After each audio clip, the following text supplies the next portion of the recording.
Hey guys, so today we're looking at programming for the deadlift, specifically looking for a 12-week peaking program so you can go home, train, 12 weeks time, get a nice PB on deadlift. So there's quite a few things to consider when you're looking at making a deadlift program, specifically making a peaking program. You have to consider a lot of different variables. Just looking at what you're doing in the deadlift session is not good enough. You have to look at what you're doing in your squat session, your pressing session, how many times a week you're training, etc. Okay? For me, the deadlift should probably only be trained once a week for me, especially if you're also squatting. What we'll look over in this little session is we'll look over how we split up into 3 different blocks, a 12-week program. What I like to do with my training is make sure I've got kind of split them into 3 4-week blocks. That way I can make sure I'm always progressing. So I've got goals to hit at the end of the first 4 weeks, at week 8, and then at week 12, obviously, where I'm trying to pull a PB. The first 4 weeks we're using to accumulate a lot of training volume and a lot of load.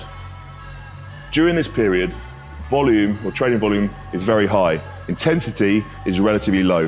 What I mean by that is you're gonna be doing sets of 5 or 6, maybe 7 or 8 in your top set of your deadlift, and then all your assistance work will still be working on 5s. And you have multiple sets of assistance work until you're still doing some bodybuilding movements where you might even increase it up to like 8 or 10. It's quite a high volume training block there, and you still go and lift your intent, but the total load you're actually lifting in the session is still relatively low. Hence why the intensity is marked as low. As those 4 weeks progress, you'll look to build the intensity. To do this, we'll be looking to increase weight and achieving the same reps we achieved the week before, increase the load, and also increase those reps is the gold standard. That's what we're aiming to do. That way we've done more work. During this period, you'll have plenty of assistance work, whether that be different barbell variations on deadlift, like our pause deadlift and block pulls or stiff leg deadlifts, or even if it's just classical bodybuilding movements like rows, any general hamstring work, glute work, any trap work. The idea of this phase is to build a base.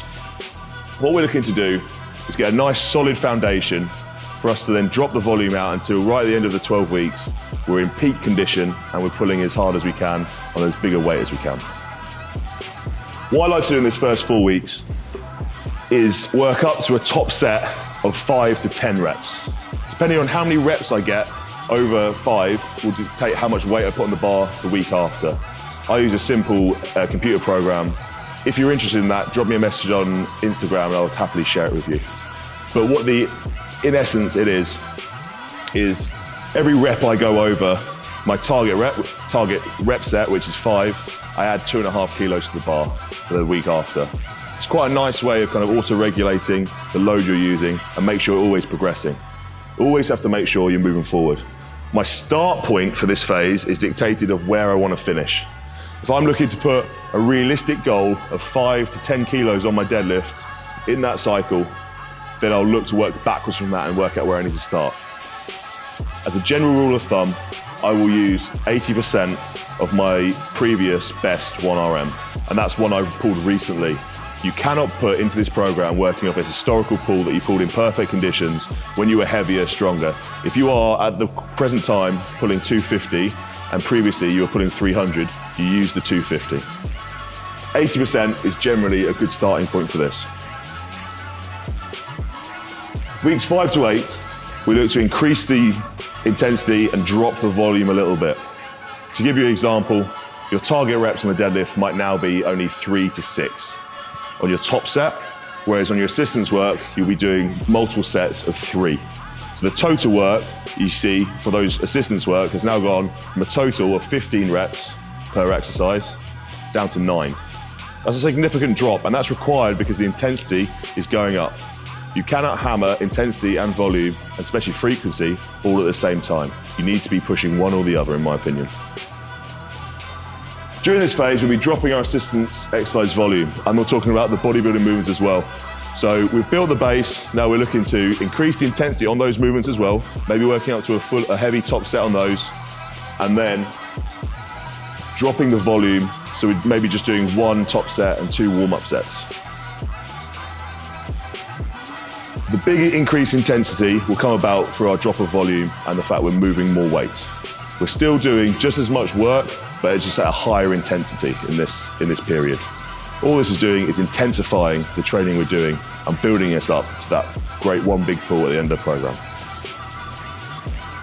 Weeks 9 to 12 is going to be our peaking phase. So those last 4 weeks are really important, and these 4 weeks are make or break for a lot of guys. In essence, you can get a lot stronger or you can get a lot weaker in these last 4 weeks, depending on what you do. And that is all down to dropping the volume. Some guys are really resistant to dropping volume. I'm not really sure why. You know, it's whether they come from a bodybuilding background and they're scared they don't feel like they've done enough work, but you have to trust the system. In order to peak, we're looking to drop the volume even further, and during this 4 weeks, I'd probably look to drop all non-essential volume. So I'd probably drop out all bodybuilding movements from week 9 and just focus on the competitive exercise and the specific developmental exercises, such as different variations of the deadlift. An example would be, of your deadlift session might just be, you're gonna deadlift for your top set, then you're gonna do 3 sets of 2 on your pause deadlifts, and then you're gonna do 3 sets of 2 on your stiff leg deadlifts. With all this assistance work gone, it means we can really ramp up the intensity, and you should find you'll jump forward quite a lot in weight over the last 4 weeks. By week 11, we're dropping out all unnecessary work. Your session will come in and you'll just be deadlifting. That is all you'll be focusing on and pulling as much as you can. Finally, week 12, it's time to pull your new PB. And we'll work up as few sets as possible to get up to your top set and pull that one big single. It's important to realize that sometimes on the day, it might not pull off. And if, for example, you get to that week 12 and you're not feeling good in your pull, do not panic. You can always work up to a single and then have a go the week after. Or even accept that that is your new current PB and plan a next cycle after that. So what we'll look at now is a couple of example sessions drawn up on the board for different people, and explain why they're different for different individuals and why they need to focus on different exercises in order to improve their deadlift. So guys, let's look at a little bit more in depth at the exercises, the sets and reps as an example program of what I just talked about.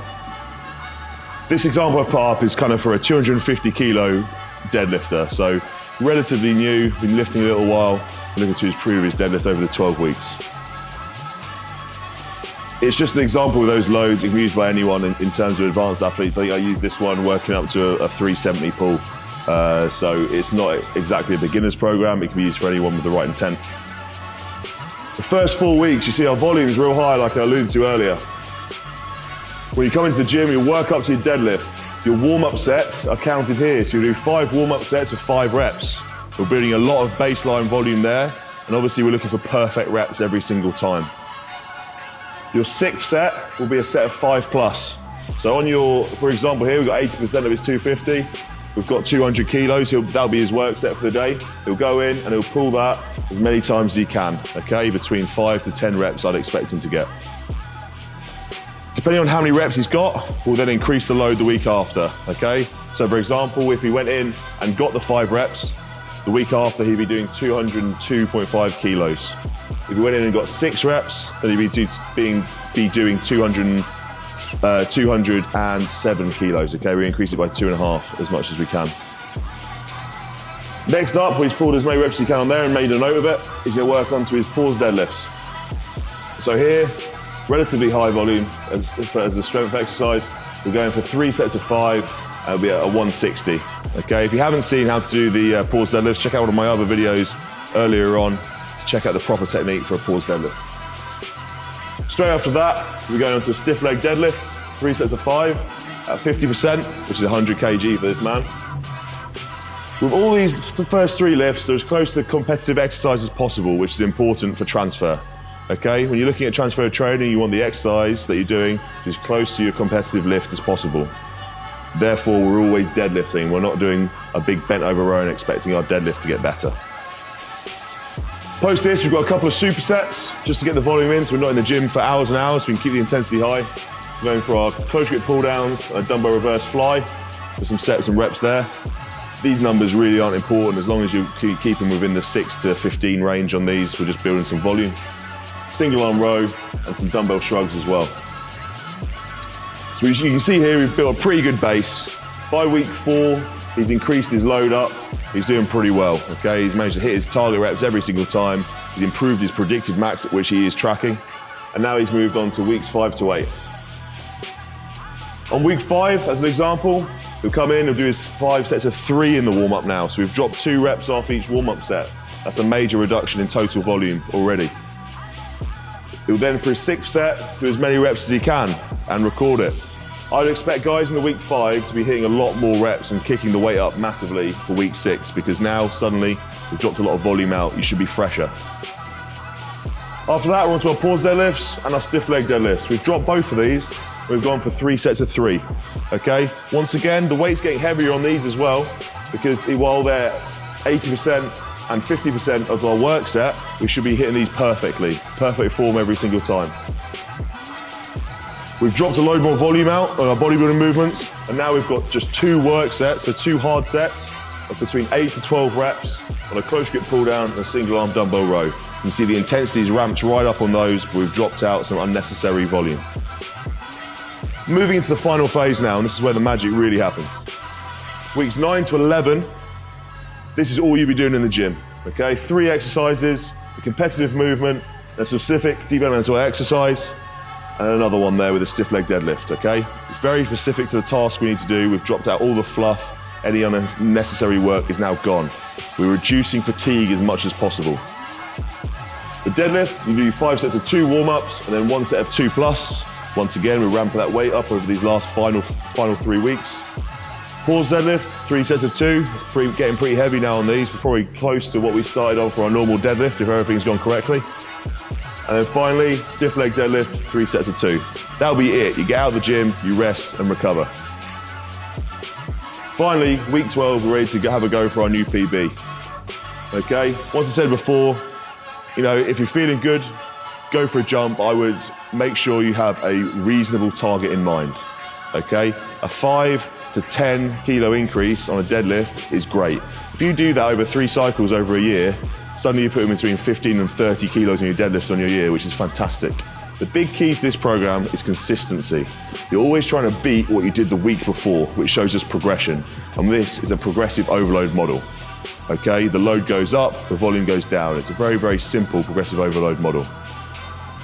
Once we finish this 12-week peaking block, I'd advise that you take some time off, go back to a hypertrophy block and work on some lower rep ranges, some higher rep ranges and some lower set ranges. Make sure that you're getting some work with some lighter weight in there and you're giving yourself a body of rest. You cannot just go back to back peaking phases and expect just to improve all the time. Pick your battles. Make sure you need to be peaking when you need to be peaking.